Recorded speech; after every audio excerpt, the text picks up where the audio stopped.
Já estamos de volta aqui com Bem Assim e com mais informação. Pessoal, olha só, mamães e papais fiquem bastante atentos, tá? No próximo dia 6 de agosto, próximo mês, vai estar acontecendo a campanha de vacinação contra a poliomielite e o sarampo.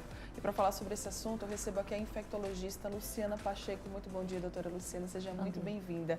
Antes da gente começar a falar sobre a campanha, doutora, vamos falar sobre essa baixa na vacinação? Quer dizer que os papais e as mamães, eles não estão querendo não vacinar as crianças, é? Explica pra gente. Infelizmente é verdade. A gente tem, segundo os dados do Ministério, 300 municípios no Brasil com 50% abaixo da necessidade da vacinação. Da meta, né? Da meta, né? O ideal que a gente tenha é 95, a gente está com menos de 50 em 300 municípios. Então, isso é muito perigoso, porque o vírus, tanto a sarampo como a poliomielite, são doenças transmitidas por vírus e a facilidade de transmissão é muito grande, principalmente nas crianças pequenas, que nunca tiveram contato nenhum com o vírus, então elas estão completamente desprotegidas. E a forma de proteção é a vacina. Não existe um tratamento para o sarampo, não existe um tratamento para a poliomielite, mas existe a prevenção, que é a vacinação. Então, é um fator de retorno da doença é a falta de vacinação.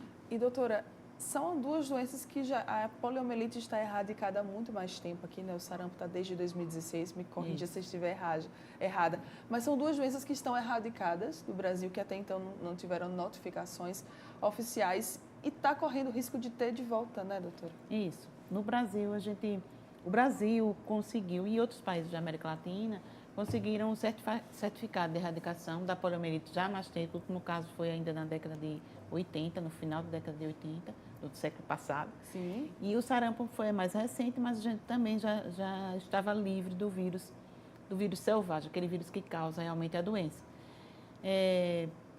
Mas por que aqui ocorre o risco de retorno? Alguns países no mundo continuam a doença a acontecer, como o Afeganistão, o Paquistão.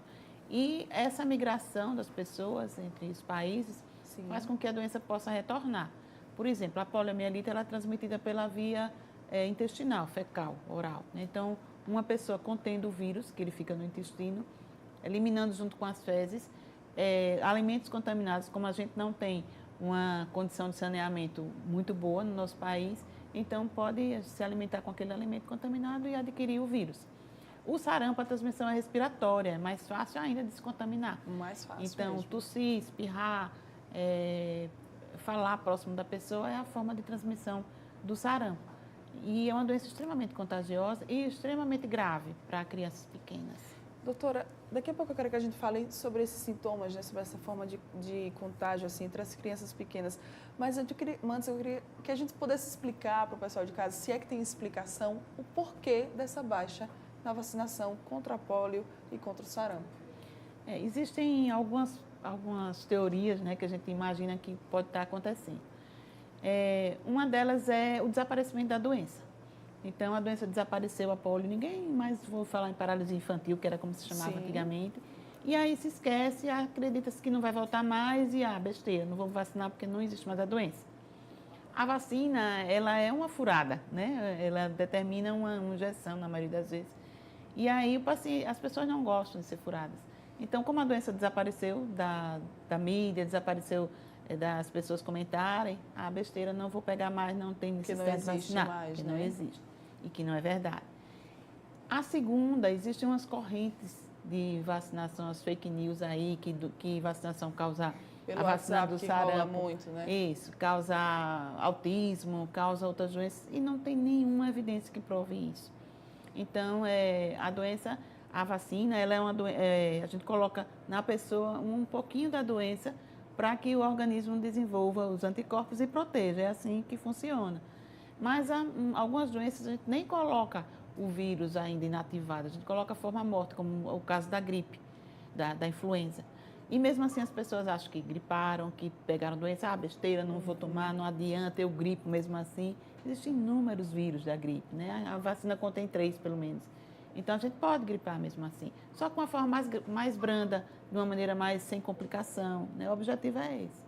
E a terceira razão dessa falta de vacinação é, às vezes, a própria dificuldade de encontrar a vacina. Então, em alguns momentos no Brasil, ano passado, que não foi só aqui no Brasil, no mundo todo, houve um desabastecimento por falta de produção da vacina. E aí isso também faz com que a pessoa vai, não tem, aí não vai mais, e aí... E aí esquece, porque o tempo vai passando, Exatamente. a rotina está apertada, não tenho como ficar indo no posto o tempo todo para saber se a vacina já chegou, né, doutora? Isso. Doutora, a gente está aqui falando, reforçando sempre para as crianças, porque a gente sabe que as crianças, né, não têm, digamos, o mesmo organismo que o adulto tem, né, não tem a mesma proteção que um adulto tem. Mas tem adulto que também não tomou a segunda dose da vacina e que pode também estar correndo risco, né? Exatamente. Tem adulto que não tomou a segunda dose da vacina, tem primeira. adulto que nem tomou a primeira. Então, é preciso realmente que, nesse momento, a gente faça essa campanha importantíssima para que as pessoas... Agora precisa ter adesão, as pessoas precisam se vacinar. Em 2008, desculpe, teve uma grande campanha no Brasil para a erradicação da rubéola, que a rubéola é uma doença benigna, mas que na gestante ela pode causar muitas alterações no feto e nasce com deformidades, com surdez. E houve essa grande campanha no Brasil, foi a maior campanha do mundo. E a gente conseguiu vacinar, teve uma adesão muito boa, também injetável, e a gente conseguiu ali proteger muita gente. Depois disso, a gente não viu mais casos de rubéola. Então, quando a gente vacina maciçamente a população, quando ela está adequadamente vacinada, né? A gente consegue reduzir, fazer com que aquele vírus selvagem desapareça naquele momento. Doutora, não tem tratamento, né, para essas doenças? Sarampo tem cura ou não? Sarampo tem cura, a poliomielite tem cura, mas deixa sequela, que Sim. é o membro paralisado, né? Sarampo também tem cura espontaneamente, porque não existe um antivírus, um antiviral específico para a gente dar no momento da doença, não existe. Mas, assim, pode determinar complicações graves, pneumonia, encefalite. E a melhor forma de prevenção é a vacina, né, doutora? Só existe essa. Só existe essa, é a melhor e única. Exatamente. E, doutora, dia 6 agora de agosto, próximo mês, já está bem pertinho, vai começar essa campanha de vacinação, né? Vamos conscientizar, então, o pessoal de casa a comparecer. Mamães e papais, levem suas crianças. Você que é adulto, que não tem cartão de vacinação, que talvez nem saiba se tenha tomado a primeira ou a segunda dose, também é importante que vá a um posto de saúde, né, doutora? Exatamente. Tomar vacina, olhar o seu cartão como um todo. Eu trabalho no Hospital de Doenças Infecciosas e esse mês nós temos 2 pacientes com tétano, 2 adultos com tétano, que é uma doença gravíssima, que o paciente, um deles morreu. E existe vacina, só que a gente precisa tomar a cada 10 anos o reforço. Então, olhe o seu cartão de vacina, faça não vou sentir dor naquele momento, que às vezes tem a questão da dor, o medo da vacina, mas é muito melhor aquela dorzinha rápida do que o desgaste com a doença, com a paralisia que você vê sua criança ficar, né, se não for adequadamente vacinada. Com a grande sequela. Fecho o olho, o meu segredo é esse, toda vez que eu vou tirar sangue, que eu vou tomar vacina, eu fecho o olho, nem olho. Aí só sente assim a picadinha, pronto, logo depois vai passar, e como a doutora falou aqui, a gente sabe que aquilo dali é a nossa proteção, né? A gente vai estar ali, por um bom tempo, livre dessas doenças. Doutora, muito obrigada, doutora Luciana, por ter vindo aqui, por ter esclarecido a gente sobre esse assunto. Quer passar mais alguma dica para o pessoal de casa, mais alguma observação? A recomendação é vacinar. Esquecer essas fake news, que não vai causar nada demais na sua criança.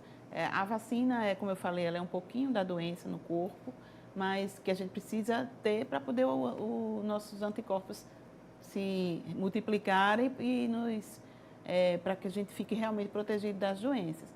E esqueça fake news. Vá para a gente que está certo. Esqueça fake news, gente. Qualquer dúvida, procura o hospital, procura o posto mais próximo. A doutora Luciana está lá no Hospital Elvio Alto, né? Isso. Qualquer coisa, procura o hospital, procura o posto mais próximo, se esclarece com quem realmente sabe, com quem realmente entende desse assunto. E o principal, tá? Esqueça as fake news, vacine as suas crianças, você que é adulto, que também não está vacinado, vá se vacinar, vá se proteger. Doutora, muito obrigada, tá, pela sua presença aqui mais uma vez. Bem muito obrigada também. Bom dia. Bom dia. Você que está aqui, ligadinho com a gente, não vai sair daí, ainda tem muita coisa boa para rolar aqui no Bem Assim. Daqui a pouco eu estou voltando.